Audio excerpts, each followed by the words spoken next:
নমস্কার, গুরু প্রণাম জানিয়ে আজকে আমি ভিডিও শুরু করছি। যে বিশেষ টপিকের উপর আজকে আমি ভিডিও করছি সেটা হলো তুলা রাশি।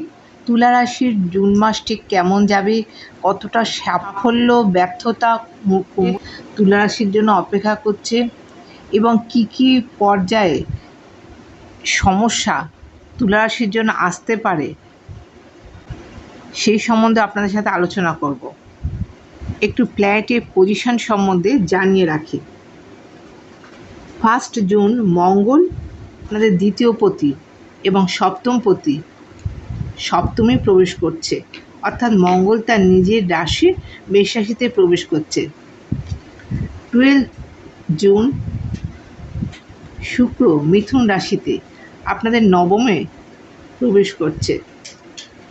14 জুন বুধ তার নিজের রাশি নবমে প্রবেশ করছে।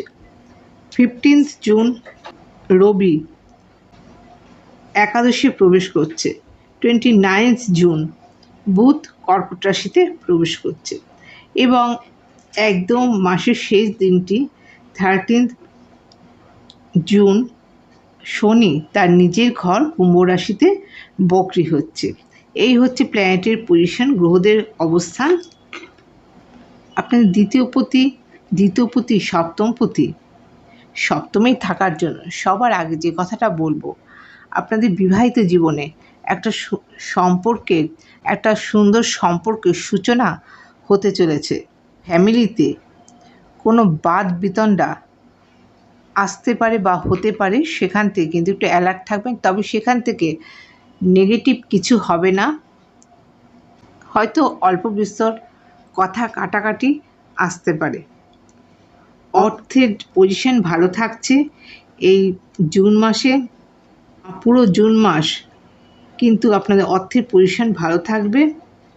অষ্টমপতি এবং লগ্নপতি অষ্টমেই থাকার জন্য যারা গবেষণাধর্মী কাজ করছেন তাদের জন্য ভীষণভাবে সম্ভাবনাময় আনএক্সপেক্টেড কোনো গেইন করতে পারেন।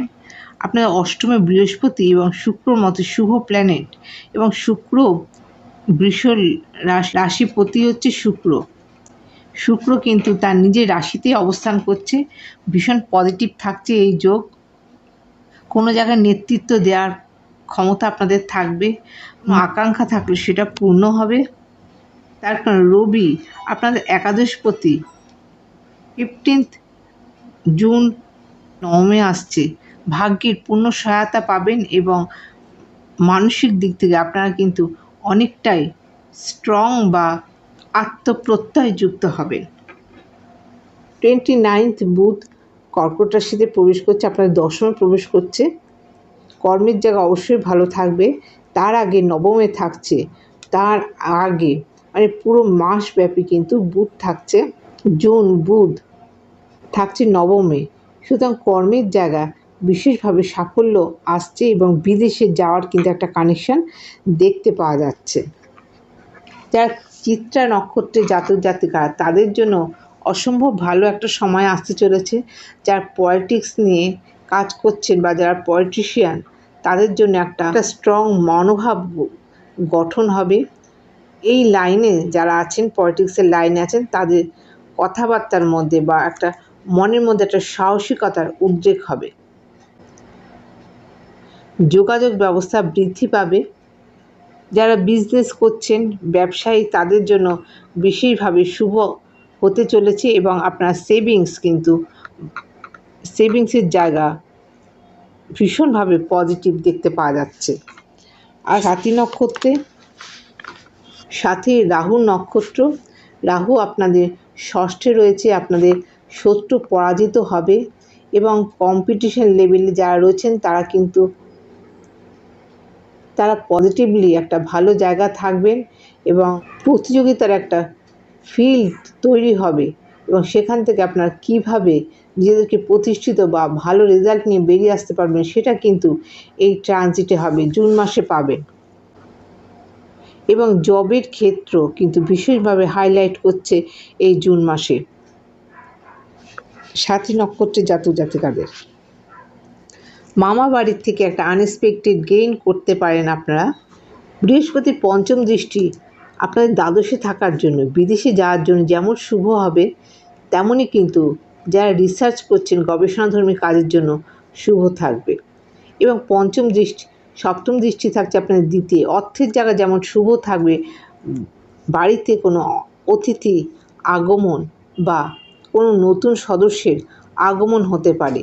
এবং শনির নবম দৃষ্টি থাকছে আপনাদের সপ্তমে, পঞ্চমপতি শনি নবম দৃষ্টি সপ্তমে থাকছে।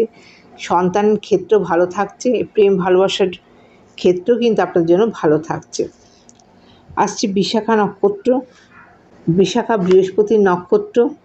বৃহস্পতির পঞ্চম দৃষ্টি আপনার দ্বাদশে পড়ার জন্য এবং সপ্তম দৃষ্টি দ্বিতীয় পড়ার জন্য বিবাহের যোগ কিন্তু তৈরি হচ্ছে এবং অর্থেরও কিন্তু একটা প্রাচুর্যতা বা নতুন করে অর্থ আগমন কিন্তু এই সঞ্চারে হওয়ার সম্ভাবনা থাকবে।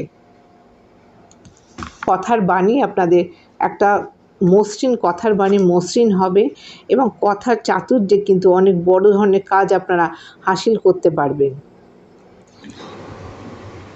আশা করছি প্রয়োজনীয় তথ্য আপনাদের জানাতে পারলাম। আজকের মতো এখানে শেষ করছি। নমস্কার।